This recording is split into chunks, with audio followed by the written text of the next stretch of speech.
Hi friends, ரோஜாஸ் கடையை subscribe பண்ணுங்கள், like பண்ணுங்கள், ஷேர் பண்ணுங்கள். இன்றைக்கி நம்ம சேனலில் பூரி மசாலா செய்கிறேன், பார்க்கலாம் வாங்க. பூரி மசாலுக்கு தேவையான பொருட்கள்: அரை ஸ்பூன் கடுகு, அரை ஸ்பூன் உளுந்து, கடலைப்பருப்பு 1 ஸ்பூன், பெரிய வெங்காயத்தை நெட்டாக நறுக்கி வச்சுருக்கேன், முழு பெரிய வெங்காயம், அரை தக்காளி, கொஞ்சம் கொத்தமல்லி, பட்டாணி கொஞ்சம், கேரட் கொஞ்சம், 2 பச்சை மிளகாய், 1 உருளைக்கிழங்கு அவிச்சு மசிச்சு எடுத்து வச்சுருக்கேன். 1 ஸ்பூன் எண்ணெய் விட்டு கடாயில் சூடு பண்ணியிருக்கு. எண்ணெய் கொஞ்சம் காஞ்சதும் கடுகு, உளுந்து, கடலைப்பருப்பு போட்டுக்குவோம்.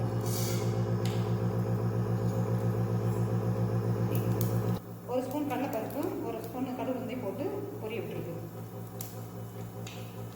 அடுத்தது வெங்காயம் போட்டுக்கணும்.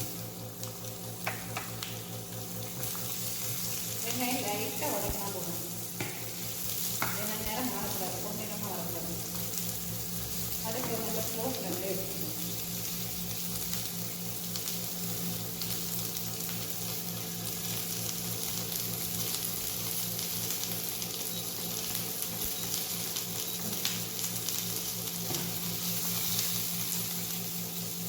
அடுத்ததாக தக்காளி போட்டுக்கணும்.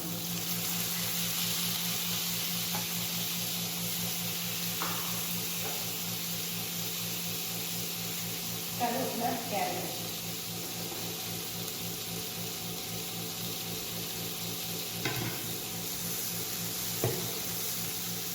கொஞ்சம் நேரம் வராமல் நல்லா வெள்ளையாக வைக்கணும். கொஞ்சம் வெங்காயம் பண்ணணும்.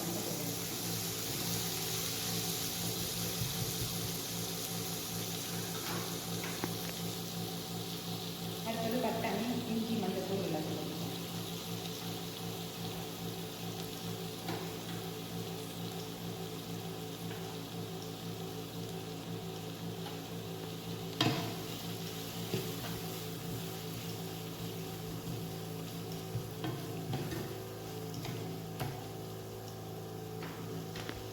உப்பு லைட்டாக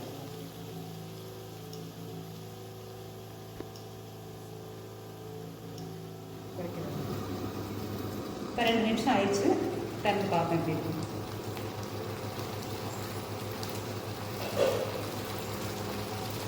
சரியாக வந்துருக்கு.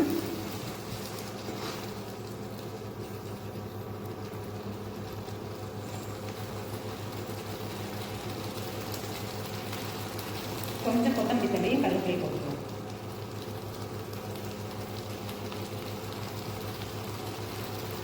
அவ்வளோதான், அடுத்து ஆஃப் பண்ணி. இப்போ பூரி மசாலா ரெடி ஆயிடுச்சு. இதை ஒரு பவுலுக்கு நம்ம மாற்றிக்கலாம்.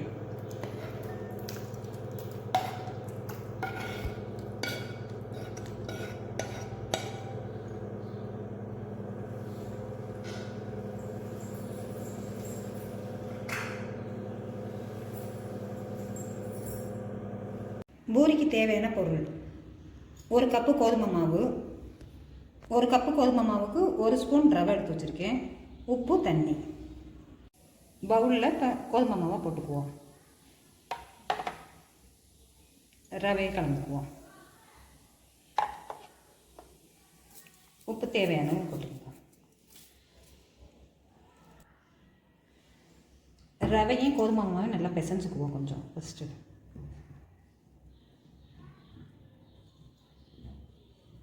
தண்ணியை நல்லா தெளித்து மாவை பிசைஞ்சுக்குவோம். ரொம்ப தண்ணி ஊற்றி சப்பாத்திக்கு மாதிரி பிசைஞ்சிடாமல் லைட்டாக தெளித்து அப்போ தான் பூரி நல்லா புசு புசுன்னு வரும்.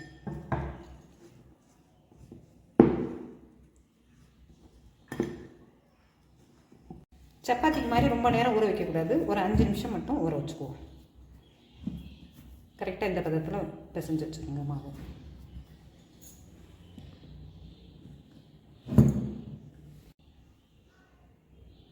சப்பாத்திக்கு மாதிரி ரொம்ப அடித்து பிசைய வேண்டாம், பூரிக்கு இந்த அளவு இருந்தால் போதும்.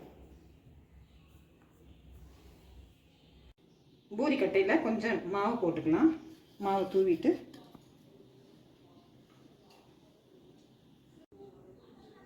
பூரிக்கு கொஞ்சம் எண்ணெய் கூட வச்சுக்கணும். 3/4 சட்டி எண்ணெய் வச்சா தான் நல்லா பூரி உப்பி வரும். கொஞ்சம் எண்ணெய் மேலே தண்ணி வச்சுக்கணும்.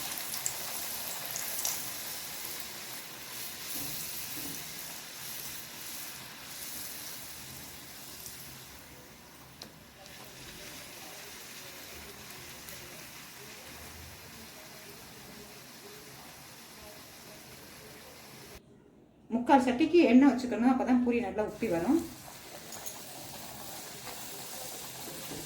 கொஞ்சம் எண்ணெய் இப்படி மேலே தள்ளி விட்டுக்கணும் பூரி மேலே.